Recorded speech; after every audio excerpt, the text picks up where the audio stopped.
So, ladies and gentlemen, you are about to watch a clip from Roundtable Sports. Make sure you subscribe and turn on bell notifications so you never miss a live stream. Now, this is powered by BetUS, hands down the best sportsbook on the face of the planet. For money lines, for over-unders, point spreads, player props, BetUS is where you want to be this NFL season. Now, a lot of sportsbooks come out and they try pushing these promos, but folks, BetUS hands down has the best promo on the face of the planet. They're matching 125% of your first 3 deposits all the way up to $2,000. That is right, folks. If you sign up with that link in our description, that promo is all yours. Certainly go check out BetUS and enjoy the clip. Take an angle, look at it, and see that the reality is there's a lot to prove from each and every one. Now, in order for all of these teams to have success, they have to have the proper pieces around them, the coaching in place. A variety of different factors have to be in play in order for these quarterbacks to succeed. But as we know, even if you're a team like the Eagles, who we probably all feel is one of the more loaded teams in the league, whether you're a team like the Giants, who we might feel might be on the opposite end of that, every one of these teams has a weakness that we all feel like stands out more than the rest. We all feel like it's going to wind up showing itself at some point throughout the season. And as a fan, you can only hope it doesn't wind up costing you during the season. So I'm interested, and I'll start with you, Rio. Heading into 2024, for the Washington Commanders, what do you feel like right now is the biggest weakness for this team that could end up being an issue for them in 2024? I know for starters, a conversation people would gloss over, but we should not. We're on our 4th kicker of the offseason. I don't know. We made 2 trades today. Just in case you weren't informed. Our first trade today is we sent a conditional 7th to Cleveland for Cade York. Cade York, a 23-year-old kicker, was only started 1 season, 75%, longest field goals, 58 yards, yada, yada. We signed Brandon McManus, had a weird case, had to throw that away. We brought in Ramses Ahmed of the UFL, threw him away for Riley Patterson, who's missed 3 field goals in the preseason. We just threw him away and released him today. We are now on our 4th starting kicker of the offseason. So before we even get to our real weaknesses, we just need someone who can put the ball through the damn uprights and make extra points and field goals here.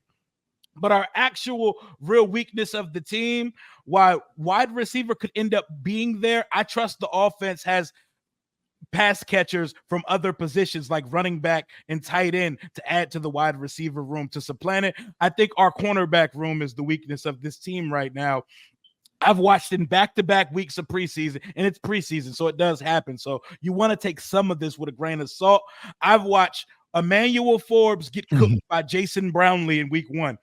Week 2, I watched River Craycraft cook Benjamin St. Juice in the back corner of the end zone. I just found out who River Craycraft was 6 days ago. I learned who he was that day. He's baptizing my starting cornerback in the back. He's an all-time great Dolphin, man. What are you talking about? All-time great Dolphin. Clearly, because our cornerback room, we don't have a cornerback 1 to save our lives. I keep saying this because it's a real thing. We are 2nd in the waiver wire and expect us to get absolutely active on cut down day when names come out, because every year we see it. There are guys who lose to the numbers game to a younger, more inexpensive replacement on the roster.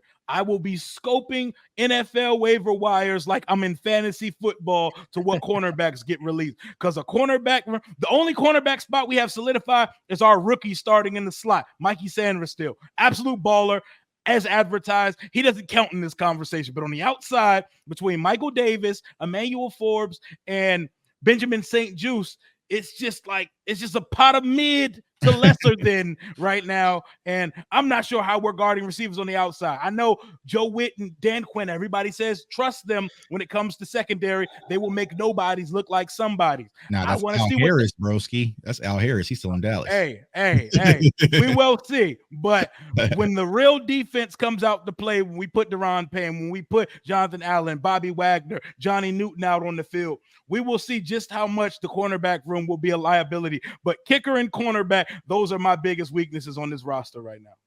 Smitty, I think a lot of people would have argued that last year the biggest weakness for the Philadelphia Eagles was the secondary. It felt like towards the end of the year they might have had one of the worst in the league. But in typical Howie Roseman fashion, goes into the draft, gets Kenyon Mitchell, gets Cooper DeJean. It looks like they might have shored that up. Out of all these teams, it might be the toughest to find a weakness for the Philadelphia Eagles. But in your opinion, as you assess this team, what is the biggest weakness for Philly heading into 2024? I think the biggest weakness for us, most people will want to say linebacker. Obviously, being 31st in pass defense, you would say secondary. I think it's the unprovenness of the edge rushers. I think all these guys that are stepping in to be number ones have, other than Josh Sweat, have never had this type of pressure put on their lap. And you're looking at a team that, 2 years ago coming off 70 sacks. I think last year we was like 45 plus sacks. So you're looking at I'm caught for words. You're looking for Nolan Smith, Bryce Huff, Josh Sweat, not really Brandon Graham, Jalix Hunt. You're looking for a few of those guys to break out and have good seasons and be able to, create some pressure and get some sacks. You got a guy you brought in Devin White, who obviously isn't an edge rusher, but he does help with the rush. But I think right now, looking at it, man, my biggest issue is probably the inexperience of our edge rushers, man. We got a guy in Bryce Huff who we gave $17 million, but he's never really played over 300 snaps. You got a guy in Nolan Smith who last year was fighting a shoulder injury, really didn't get over 200 snaps. You got Josh Sweat who did play a significant role, but when we took all the pieces out and he had to kind of perform on his own, wasn't really a good guy. He's not really great against the run. So we got a lot of guys in that DN room for me that just don't have enough of a resume for me to be comfortable going into a season thinking, okay, we're going to put up 55 sacks. I've heard that today a couple of times, and I'm like, well, I'm kind of on the 42 to 50-ish range. If we can get there, I'll be okay. But I think that's the biggest weakness, man, is probably the depth and the experience of the DN room. Before we get to KB and J Tuck, another reminder that this episode of the NFC East Roundtable is powered by BetUS. Link in the description below. 125% sign-up bonus, up to $2,000 on your first 3 deposits. A quick word from Mike Vick before we hear from KB and J Tuck about their team's biggest weakness heading into the season. Michael Vick at BetUS.com. Catch an incredible 125% sign-up bonus on your first 3 deposits, plus 10% gambler's insurance. BetUS, my online sportsbook and casino. All right, KB, I'm interested to know, the Giants, they get a lot of flack, but there are some areas of this team that look better than they have in the past. I'm interested right now to hear from you as far as what you think their biggest weakness overall is. If you looked at the Giants and there's one thing that pops off the page, what do you think that is for New York? Right now, I'm going to have to say the secondary. I know probably the most popular answer among Giants fans is probably the quarterback position, but I think, listen, I don't think Daniel Jones is going to do much for us, but I also don't think he's going to keep us down as much as a lot of people think that the secondary will. The secondary is very inexperienced. I mean, the most tenured player right now is Jason Pinnock, the safety that we acquired from the Jets a couple years ago. He's still on his rookie contract, I believe. I could be wrong about that. But you got second-year corner Deonte Banks coming in, being that number 1 corner now that Adoree Jackson is gone. There's a huge hole at cornerback, too. I mentioned it earlier today, where you have Nick McLeod, and who was a depth corner for Buffalo years ago, now trying to start on the Giants at cornerback 2, and Cordell Flott, our 3rd-round pick about 2 or 3 years ago. They're competing for cornerback 2 right now. We've got a rookie cornerback and Andrew Phillips slated to start at the slot role right now. And then behind that, as far as the depth goes for the corners, is very, very thin. I'm more inexperienced players, not a lot of mentorship to go around. And then you look at the safeties. I mentioned Jason Pinnock, probably our best defensive back, and for the safeties right now. Then you drafted Tyler Nubin. And Tyler Nubin, I don't know if he's starting or not, but he's like splitting reps with Dane Belton. And I don't even think Dane Belton is that good. So if you're splitting reps with Dane Belton, how good are you, Tyler Nubin? I don't know. But yeah, it's just a lot of uncertainty with the secondary. I don't think it's like as bad as like the Commanders right now. I don't think it's like, because I would hope that we have a cornerback 1 right now in Deonte Banks. I would hope that, he's not exactly there yet. Yeah, he's not exactly there yet, but I have a lot of confidence in him.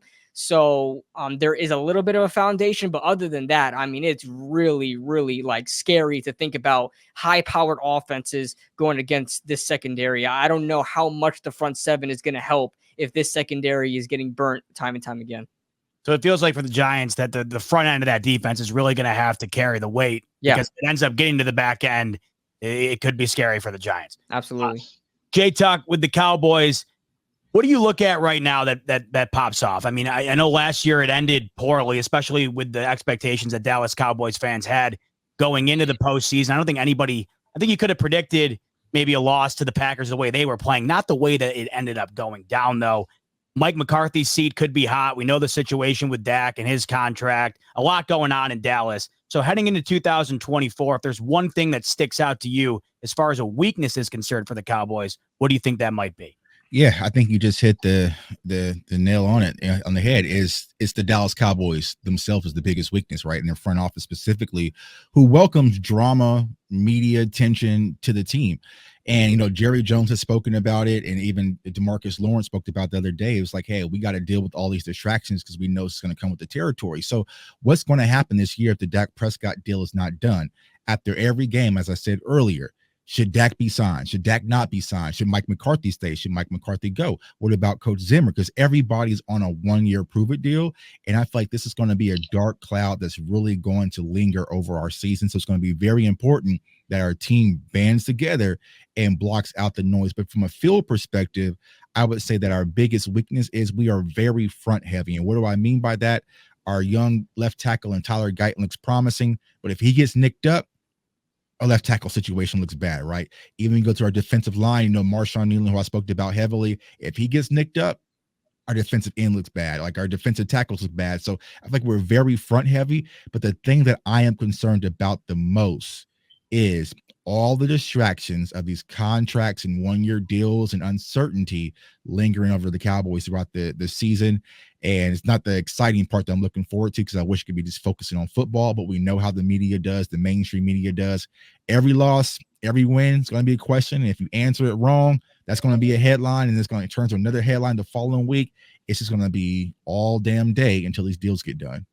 I like that answer because it's not often that a head coach goes into the season with no guarantee to the future. It's not a good look. The locker room has no idea if he'll be around the following year. That could lead to a ton of issues. It just comes with the territory. When you know that guy might not be the face of your locker room the following year, you might not take him as seriously. We know how it ended for him last year. People thought that McCarthy might have gotten canned last year. Jerry brings him back, no extension in the works right now. I'm interested to hear from you, especially because you feel like this is the biggest Achilles heel, supposedly, for the Dallas Cowboys heading into the year.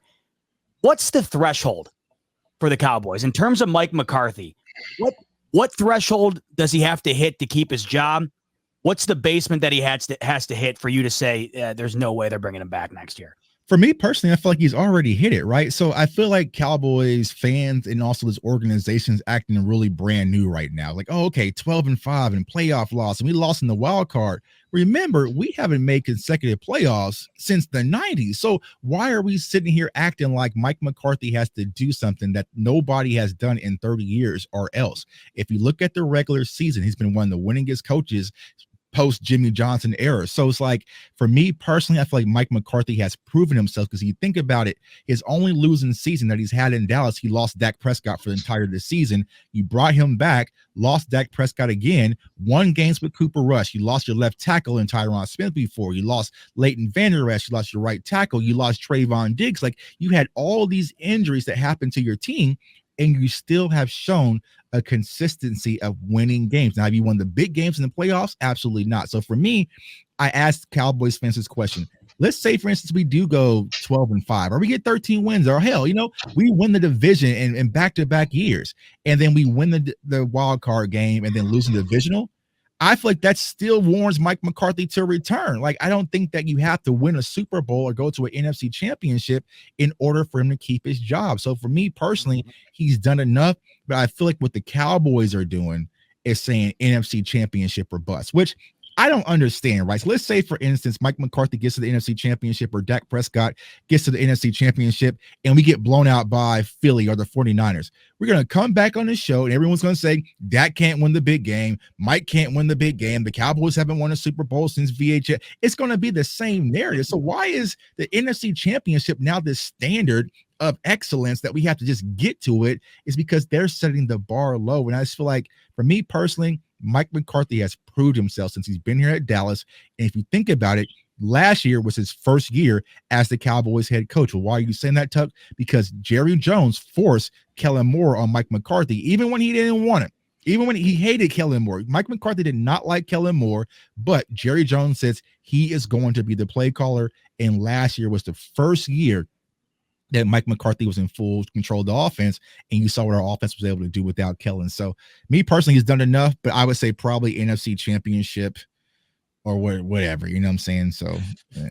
Dan Quinn's obviously the exception here because it's his first year with the Commanders. But, you know, you look at 3/4 of this division, you could argue that 3/4 of these coaches are potentially coaching for their job this coming year. And we just talked about the situation with Mike McCarthy. I'll go to you, Smitty. It was very uncertain whether Nick Sirianni was going to be brought back this year for the Eagles. I'll ask you the same question I just asked Jay Tuck. What has to happen this year for Sirianni to be guaranteed to keep his job? What has to happen for him to be out after the 2024 season? I don't think really much has to be done for him to keep the job. I think he technically, to me, did what, you know, Jeffrey Lurie and Howard Roseman prefer with the CEO coach. They've asked for it multiple times with other guys.